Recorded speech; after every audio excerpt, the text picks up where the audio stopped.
എവിടെ പോയാലും എനിക്ക് കോഫിയോട് ഒരു പ്രത്യേക ഇഷ്ടക്കൂടുതലാണ്. പ്രത്യേകിച്ച് ഫ്ലൈറ്റിലാണെങ്കിൽ എനിക്ക് ഭയങ്കര ഇഷ്ടമാണ്. ഫ്ലൈറ്റിലൊക്കെ ആണെങ്കിൽ ഒരു പ്രത്യേക ടേസ്റ്റും ആയിരിക്കും. അങ്ങനെ ഫ്ലൈറ്റ് എടുത്ത് കുറച്ച് കഴിയുമ്പോഴത്തേക്ക് തന്നെ കോഫിയും സാൻഡ്വിച്ചും ജ്യൂസും ഒക്കെ വന്നു.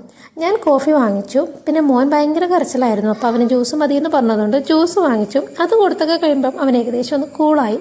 പിന്നെ കുറച്ച് ഡ്രോയിങ്സ് ഒക്കെ ചെയ്യാനായിട്ട് തുടങ്ങി. അപ്പോഴത്തേക്കും മോൾക്ക് നല്ല ഉറക്കം വന്ന് തുടങ്ങിയിട്ടുണ്ടായിരുന്നു. ഈ ഒരു ഇൻഡിഗോ ഫ്ലൈറ്റ് നോക്കിയിട്ടാണ് ആള് വരയ്ക്കുന്നത്. അത് വെച്ചിട്ട് കളർ ചെയ്യുകയാണ്. കളറടിച്ച് ലാസ്റ്റ് കോളാക്കി വെച്ചിട്ടുണ്ടായിരുന്നു. പിന്നെ ആള് ഫുൾ കുരുത്തക്കേട് മോഡ് ഓണായി. അവന്റെ കുരുത്തക്കേട് തുടങ്ങിയപ്പോഴത്തേക്കും ഞങ്ങൾക്ക് നല്ല പോലെ ഉറക്കം വരുന്നുണ്ടായിരുന്നു. പക്ഷെ ഒരു പോളെ കണ്ണടക്കാൻ അവൻ സമ്മതിച്ചിട്ടുണ്ടായിരുന്നില്ല. അവൻ പേപ്പർ ഫ്ലൈറ്റ് ഉണ്ടാക്കി ഞങ്ങളെ മേത്തേക്ക് എറിയുന്നു. ഉറങ്ങാൻ കിടക്കുന്ന എൻ്റെ മോളെ ശല്യം ചെയ്യുന്നു, എന്നെ ശല്യം ചെയ്യുന്നു. ആകെ മൊത്തം ഒരു ബഹളമായിരുന്നു. ഞങ്ങൾ ഒരു പുള കണ്ണടക്കാൻ അവൻ സമ്മതിച്ചിട്ടുണ്ടായിരുന്നില്ല. പക്ഷേ ഏകദേശം ഒരു ലാൻഡിങ് ടൈം ആയപ്പോൾ ആൾക്ക് നല്ല ഉറക്കം വന്നു. അവൻ ആ ഒരു ടൈം ആയപ്പോൾ ഉറങ്ങുകയും ചെയ്തു. ബാക്കി വിശേഷങ്ങളുമായി നാളെ കാണാം.